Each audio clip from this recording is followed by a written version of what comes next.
Hey guys, it's Steph here. I just wanted to kind of check in and let everyone know how the first day back behind the chair went, and also just to share some tips and advice on how you can choose the very best stylist. So I'll just wait a few minutes, see if anybody kind of joins me. I know it is a little bit late tonight, so I do apologize for that, but I really wanted to get on and thank all of you for your support and your encouraging words from my last post about going back to doing hair. And it's something that I love, and it's something that I'm passionate about, and I'm really thankful that I get this opportunity, and it was a great day today. So I just wanted to extend a thank you to all of you out there who gave me such great words of encouragement and kind words through Facebook, and I'm really excited. So if you want to join me, I'm just going to kind of go over what are some good things to really keep your eye for if you are in the market of searching for a new stylist, whether it be relocated or your stylist has relocated. And then, hey Britt, so glad to see you. Hope you're doing good. So we all have had that time where we've fallen in love with a hairstylist or hair designer, and they move or they retire or they have a baby or who knows. And I just kind of want to share some insight on things that I have really tried to offer my clients, and I've gotten positive feedback, and then also things that I've experienced being in another salon as the client that I thought were just great best practices to have if you are in the service industry. So I'll go ahead and get started here in a minute. So if you are someone that is looking for a new stylist, I can tell you one of the best places to start is off of referrals. So if you see somebody in the grocery store, don't be afraid to say, hey, I love your haircut. I've been thinking about doing that with mine. Who do you go to? Any place that you're out and about and you see somebody, or friends or family members that have had a really great experience with their customer service, or the salon is in your area, so it'd be really convenient. I would say referrals is probably one of the best ways to make sure that you get someone that's really, really good, is by word of mouth. Before I start to going any deeper, I would really like to say that we have some amazing hair designers in this area. We have beautiful salons, and we have people behind the chair that are passionate about the industry, that educate themselves to really deliver those trendy, new type of things. Hey Tish, so glad you could make it. It's so great to see that you're on. I miss you and your family so much. So what we're talking about is just kind of what to keep in mind when you might be searching for a new hairstylist. Definitely word of mouth, referrals. Referral basis is a huge, huge thing. And I was just kind of giving props to this area for having some really great hair designers behind the chair. And you can comment below if you are in a certain area and you want to figure out, my recommendation of what salon and what stylist might be the best for your area.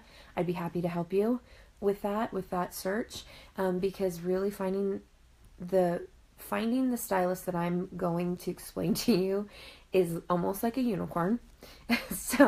But once you find that person, you are going to feel so great about the service you get. You're going to be confident in their ability to be able to give you what you ask for. So referrals was the first thing. If you see something out there that you like and you ask, hey, where'd you get your hair done? That is the best place to start, is by referrals. The next thing is, of course, when you get to this location, really pay attention to the cleanliness of not only the salon itself, but of the stylists who work in the salon. There are a lot of stylists that are super, super professional. And then there are a lot of stylists who are kind of lazy. I've seen it all. And a good way to tell the difference is the way that they, their appearance themselves, the way that they present themselves. Are they in their sweats? And do they look like they just woke up? Do you look at them and go, ooh, I don't want to look like that? Those are some of the things you need to ask yourself. And if that does happen, then be creative. Be creative to get yourself out of that situation. Oh man, I'm so sorry.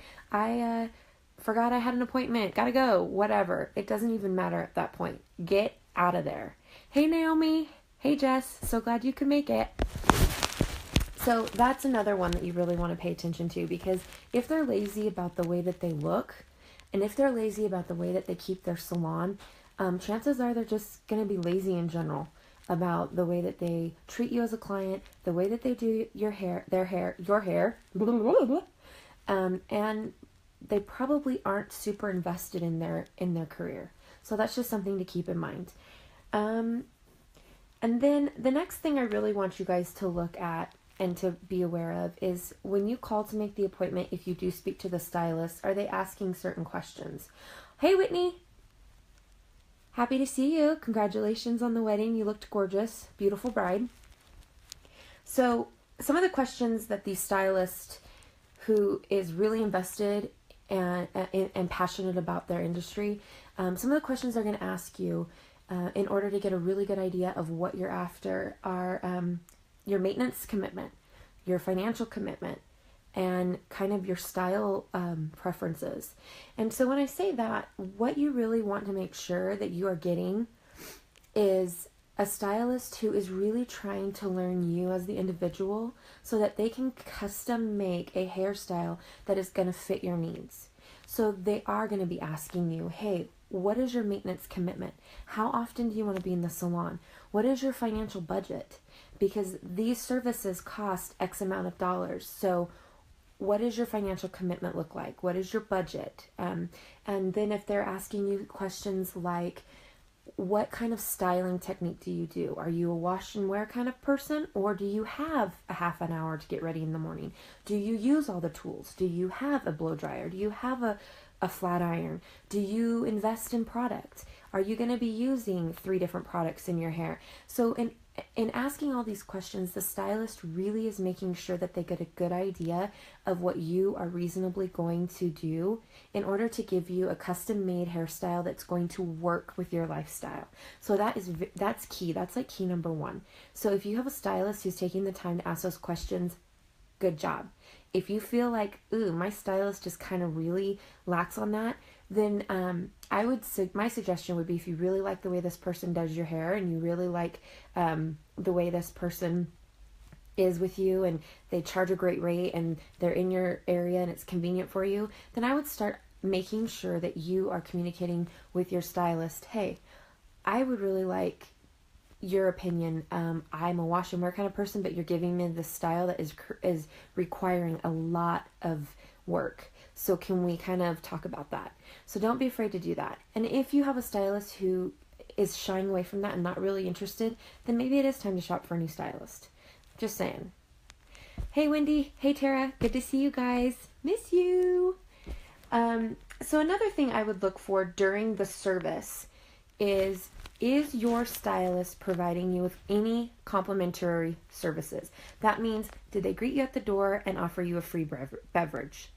Did they give you a free scalp massage? A complimentary scalp massage before they cut your hair? Or did they give you a hand massage while your color was processing? Guys, it's after 9. I've been up for a very long time and I'm so tired. But I think this is important information that you need to have. So let's start that over. Are you getting some extras for no charge during your service? If so, kudos to your stylist, because that is something that I think stylists really need to focus on, is making sure that our clients are completely taken care of from beginning to end. And when the stylist is in a service with the client is the number 1 priority.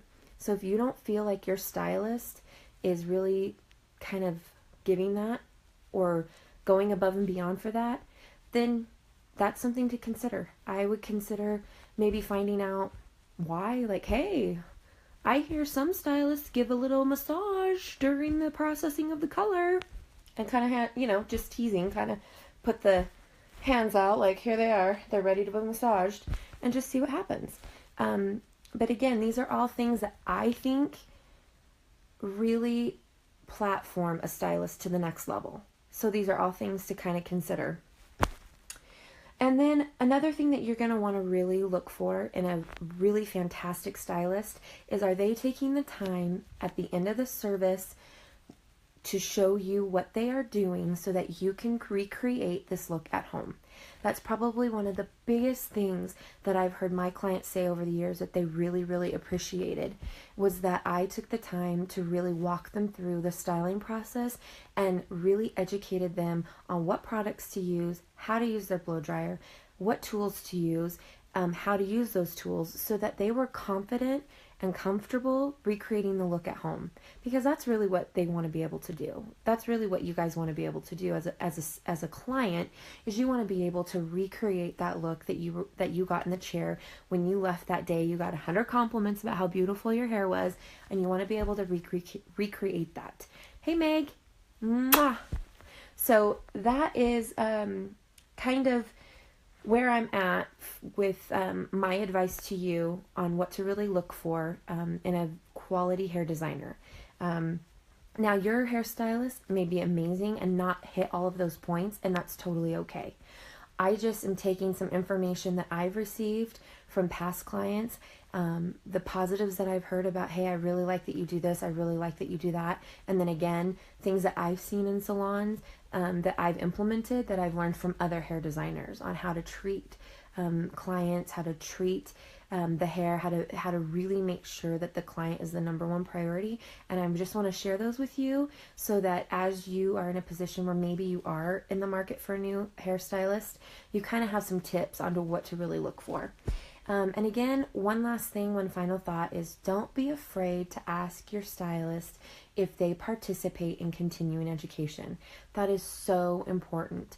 You know, as a stylist, when we are in beauty school, we are learning the basics. We are learning the absolute basics, bare bones foundation of hair design. So much of the really trendy, fun, exciting things that you see people wearing on their head really comes from extended education. You know, we get the basic bare bones of chemistry, the basic bare bones of color, you know, so anything above and beyond that is all learned in extended education. So you want to make sure that the stylist you are paying really good money for is really investing in their education and investing in making sure that they know how to create those looks and how to do it well. So again, that's kind of my tips and tricks. Hey, Lorena, long time no see. Go Imps. Just kidding. It's been a long time. So this has been really fun. And thank you all, to all of you who've joined me. Thank you so much. And if you have specific questions on what to look for, comment below and I will answer everybody. I will answer you back with any help that I can give. A lot of you that have joined. Hey, Amy, I just saw that you joined. Nice to see you, cousin. A lot of you have joined are actually out of state. So I'd be happy to do some research for you if you say, hey, Steph, there's this salon in this area that I'm thinking about going to. I'd be happy to do some research for you and really kind of fine tune and see what's out there, and I'd be happy to answer any questions. And again, if you are in the Meridian, Boise, Nampa area and you feel like you want to give me a shout and you want to give me a try, I do free consultations. I'm in the salon behind the chair on Sundays, and I would just love to see you. We can get together and kind of consult about what maybe you are looking to do, or kind of your goals, your hair goals, and we can go over that together. And of course, that is a complimentary service, and I look forward to seeing you all. Like my page, you can go to Steph the Hair Diva at hairspraysalon.com. You can go to Steph the Hair Diva at Hairspray Salon and Spa. And you'll find my Facebook page, and if you just like it and share with your friends, I would so appreciate that. And I'd be so happy to talk to you guys about anything, even if it's not hair related. I mean, I would just be happy to talk to you. So, hey, Jessica. Hi there. This has been so much fun. Thank you so much for joining. And again, whatever questions you can come up with, I would love to answer them for you, and I hope you guys all have a safe and great week this week, and God bless.